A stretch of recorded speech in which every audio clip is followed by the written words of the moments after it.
Greetings, prospective NBA fantasy players.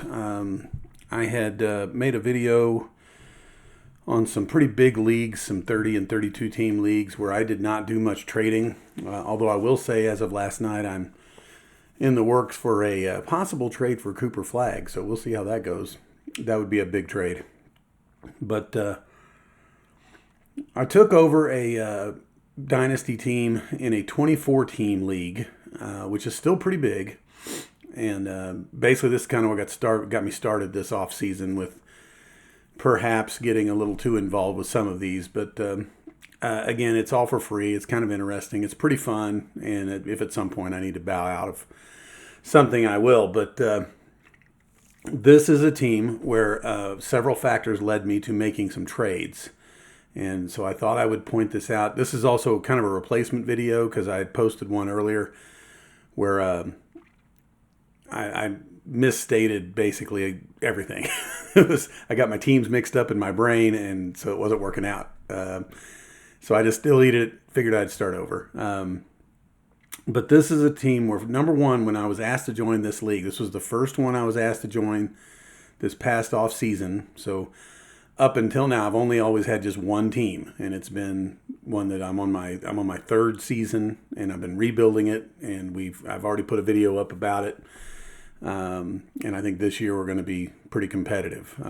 Aaron Gordon went off last night, and of course it's the one league where I don't get to pick the points after the game. I have to start him before, and I started him at a different game. So that one's a tough one.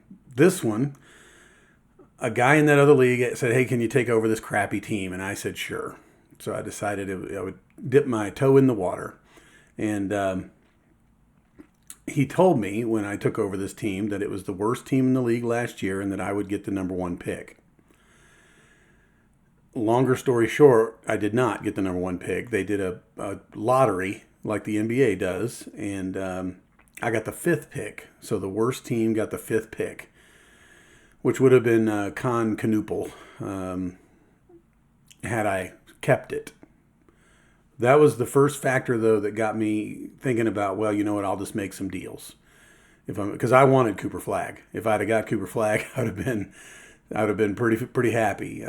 But I didn't, so I decided to do some trades. And so the first thing I did was I took my 1-5 and I traded back in the first round for two more picks. I ended up, I think, with like the 13th and the 16th or something like that. And I already had like the 19th and the 22nd. So I had four number one picks then to work with. And then, of course, decided that probably wasn't enough. I needed to trade some more. So here is the roster here. And I'm gonna go through this real quick, and then I'll go through the draft board and kind of show you how things panned out. So if there's any rookies on here, we'll hold off on the explanation. But the first name on here is Steph Curry. I did not have Steph Curry when I got this roster, and I took a lot of heat for trading for him. You'll notice here, this is the trade. S. Curry for Davion Mitchell, who we'll talk about in a second, and then 4 first-round picks. Number one, I picked up Davion Mitchell off the waiver wire, like the day I joined this league. And I was not entirely sure why he was out there. I thought he should probably be on someone's roster. So I just picked him up. And if I have a regret in this trade, it's not the number one picks. It's him. I kind of wish I would have kept him. But I really didn't want to be a bottom feeder on this league forever, like I kind of am in the other one. For 2 seasons now, I've been kind of sucking. And it's actually been more than 2 seasons in that other league. So, interestingly enough, in the Midnight Society League, I traded away Stephen Curry. But in this league, I decided I would trade for him. So, notice these picks here, first. These 2025 picks, again, were late. And I think it's key to understand that I did not make this trade until I had traded back from the 1-5. And I don't think I would have given the 1-5 for Steph Curry. He's too old. This is 16 years. He's 37 years old. The 1-5 is not one that I think should be given for a player like that. But if it's a 24 team league and you're talking about picks, 19 and 22, which in any other league would be a second round pick, I actually think it makes sense. The one that doesn't, perhaps, is going to be this number one pick here in 2026. If my team really sucks, then he's going to have a top 10 pick. It is my job to make sure that my team does not really suck. So this was really one of the first trades I did. It wasn't the first, but it was one of the first. And the league was not happy. They said you don't give that much for an old player and blah, blah, blah. And again, they're probably right to an extent. I will say this, though. If they're that vocal about it, I would hope what should happen is one of those guys complaining toward the end of this season finds himself in a position where he's, middle seed. He's like maybe a 4 or 5 seed, and he really just needs that one key piece to maybe make a run to the championship. And that one key piece might be Steph Curry. And they offer me a deal. And am I going to get that much back for him? Maybe not. But what it definitely did was it kind of greased the wheels, and it kind of opened up, the people knew I was willing to make deals. And so then I was able to do some other things. So Mathurin, by the way, he was on the roster when I got this team, and he was traded for. This guy traded, looks like Trae Young for several players, including Bane. And Mathurin and a first-round pick. This has been a while back. I don't know if I had been running this team at that time, if I would have made this deal. I would have kept Trae Young. But I didn't get that choice. It was already done when I got here. So I can tell you Mathurin is one I'm going to plan on keeping. He's 3 years in. He's 23 years old. He's the future. Caruso was a player also that was on this team, and I think this guy traded for him. He kept trading away. You'll notice most of these trades that happened before I got the team, he traded one player for a couple of players and a draft asset. That does make sense in some cases, but when I'm looking at the players he's trading, I think I would have kept him. I don't know what he was doing here. I think he was probably planning on leaving. Is what he's probably doing. So anyway, I have this team with Alex Caruso, and now he's out after the first day, and I'm a little upset by that. I'm a Thunder fan, and I figured since he was a Thunder player, I'd probably just hang on to him. He's more of a utility kind of a guy. He doesn't do a whole lot fantasy-wise, but I just kind of wanted him. And now it looks like I'm going to have to figure something out next week because he's out. This was a trade that I made, and I'm still kind of shocked that someone sent it to me. Kuzma for Strus, straight up. Right now, I think Strus is hurt. I pretty much smashed accept on this. And Kuzma's only an 8-year player. That's actually kind of the wheelhouse for NBA career. So I smashed accept on this one, and I'm fine with it. I think I'm very cool with that trade. And that was easy, player for player. This was the first trade I made. And this guy, he likes to make a lot of trades. But he sent me Draymond Green for Dalton Connect. And to Connect is playing for the Lakers. He's got Bronny James in his way. And ironically, the guy who traded me, his name is Bronny James on the Sleeper app. This was almost a smash accept, but in the end, I didn't really question it much. I needed some stability scoring-wise, and I don't think Connect is that, and I do think Draymond Green is that as long as he's healthy. I also think the Warriors are going to be pretty good this year. I think people are sleeping on them a little bit, so this one didn't bother me too much, but I traded Connect for Draymond Green. By the way, Draymond Green, one of my least favorite players in the league since Bill Laimbeer. I do not like him, but, for fantasy purposes, whatever. And then here is Schroeder. He's got an interesting role with the Kings. He's been playing over in Germany. He's a good player. I like him a lot. And again, it was a player for a player. It was Achiuwa for Schroeder, and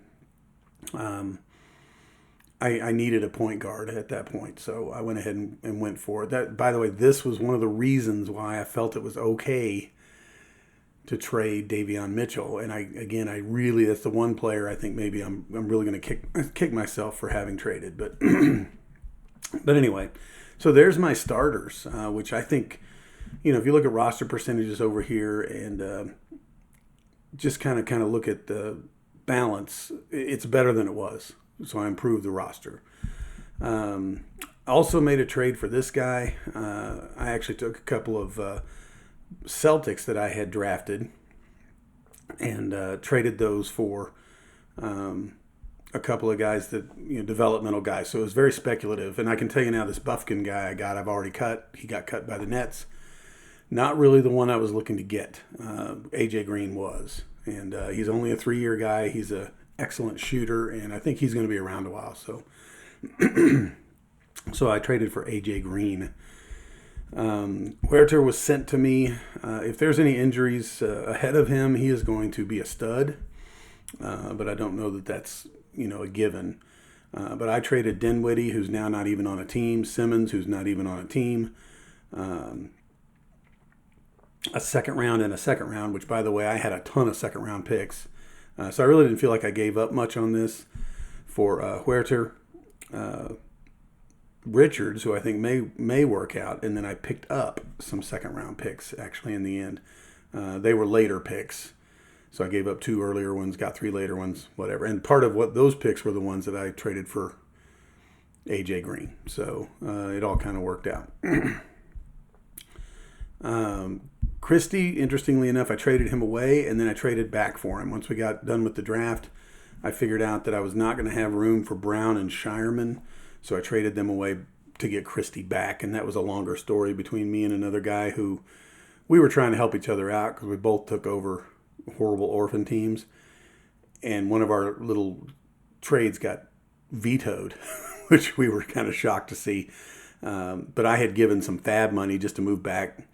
Or he had given me some fab money just so I would move back a couple of spots and he could pick someone he wanted, and no one liked it, and I don't know why. So we made this other deal, and then we said, hey, at the end of this, if we decide we want to trade back, let's do it. And this was what I decided I wanted Max Christie back. So again, 3-year player. I'm trying to kind of stay young. Risaker was one of the players I prioritized in just keeping. So this guy picked him with the 11th pick in the first round. I'm shocked it took till the 11th pick to get him. But Risaker is one I'm planning on keeping. He is one I think that could turn into something special. So Filipowski, I think this guy drafted him too. Yeah, pick 118. And I thought maybe I should probably try to keep him. There was... back here, there was something I want to mention on this Kuzma. Speaking of young players, so I traded Kuzma for Kuzma. I traded away Strauss. Notice the trade before that. This was between 2 other guys that involved Kuzma. Some dude traded away Castle to get Kuzma and Huerta and a first-round pick. I got to be honest with you, I would have never done that. If I had Castle, I would have kept him.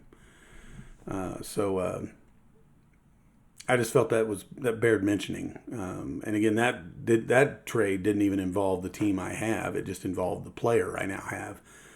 But the fact that Castle got traded blows my mind. It really does. So all that being said, Olynyk is in danger of being cut. He's on the IR, and I'm not real happy with him. Richards, I'm trying to figure out what to do with him. I don't know that I have a spot for him. I think I tried to trade him and nobody wanted him. But then we get to Sorber and Jones and Clifford and Watkins and Penga. These are my draft picks. And so we're going to spend a little bit of time on the draft board talking about these guys.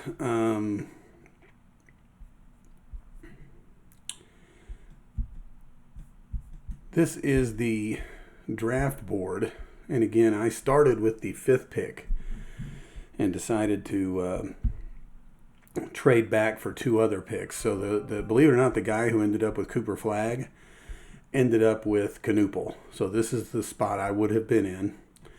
And again, I do see some advantage, I guess, to a draft lottery. I don't know that the worst team, though, should end up with the 5th pick.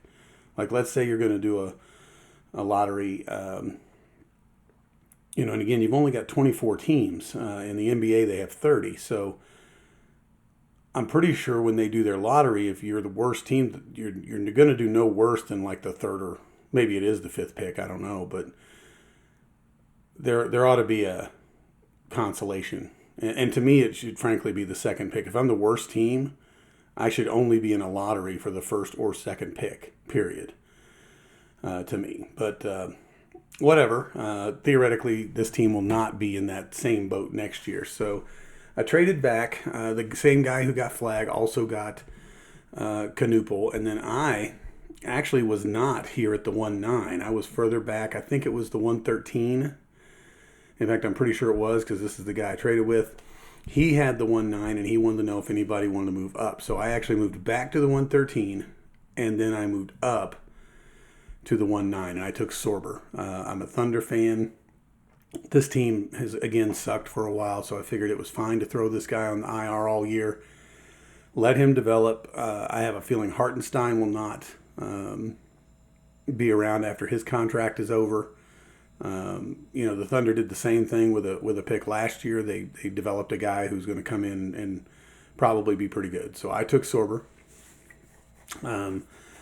Right behind Demon, I would have liked to have had him, but and I wouldn't have been too upset with Coward, but I'm fine with the developmental aspect of this one here.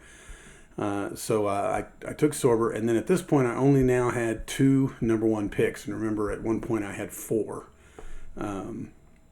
And I ended up taking Clifford. This was based on some of my own research and some sources that I trust. But again, at the 122, which in a lot of leagues is like toward the end of the second round, I felt like Clifford was probably a pretty good take there. McNeely actually went 2 later, and this is a guy in all of my leagues. It's been a little bit of a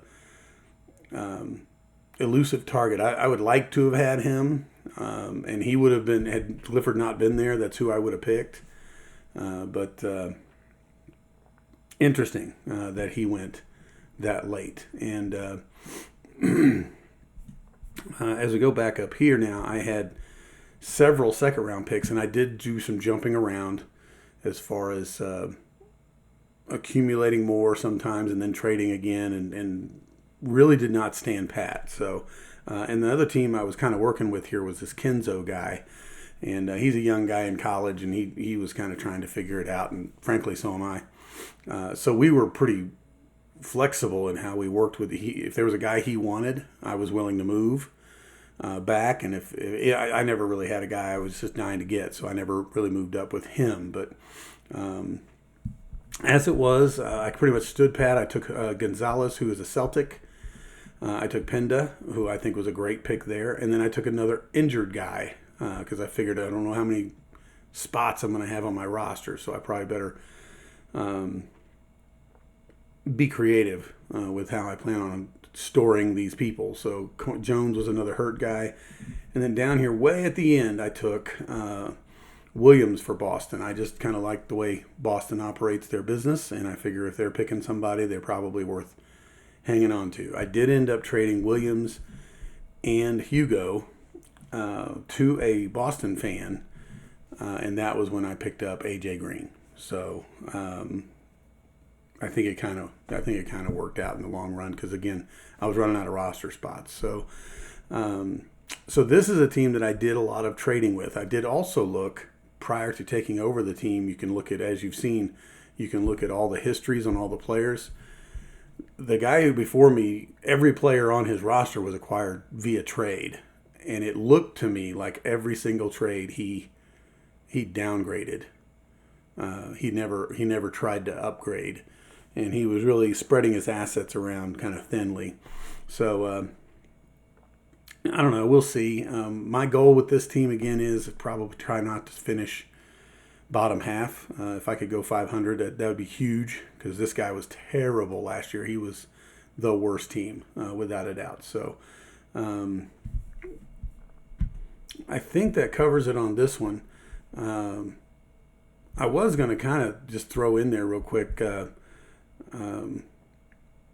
this is kind of how many I've ended up in. And I can tell you the last one I was going to do was this one that says Last League.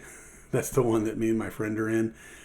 I ended up in at least two others. They're both 32-man fantasy leagues after that one. And both of those actually may or may not, be competitive. I'm not sure. They were kind of startup-y. I don't think anyone had owned those teams before I got them.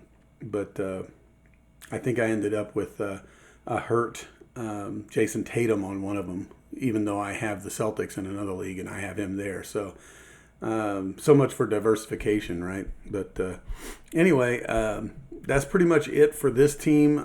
Just so you guys know, I was trying to make some moves and make this team better.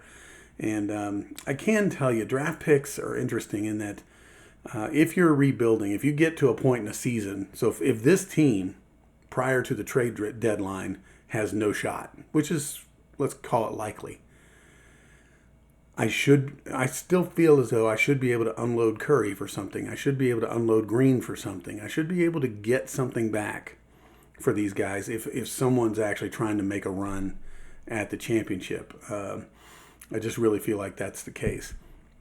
By the way, I was looking at this trade here. I actually did send out a trade for Richardson for a second-round pick because when he comes off the IR, I don't know if there's someone I really want to cut. So have a feeling that person's not going to respond to me. So anyway, when I go to my team, the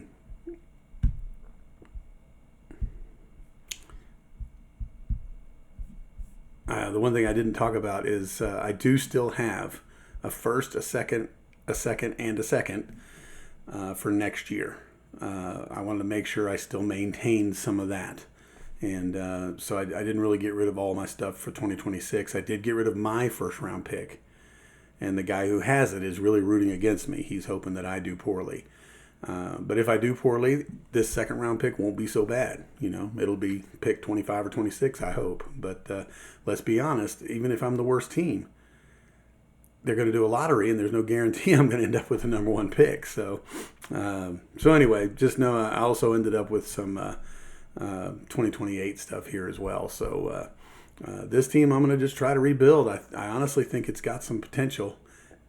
And my big trade away targets will be Curry and Green toward the end of the year, especially if the Warriors are doing well. We'll see how that goes. All right. You guys stay safe out there, and I'll check back in with you probably next week.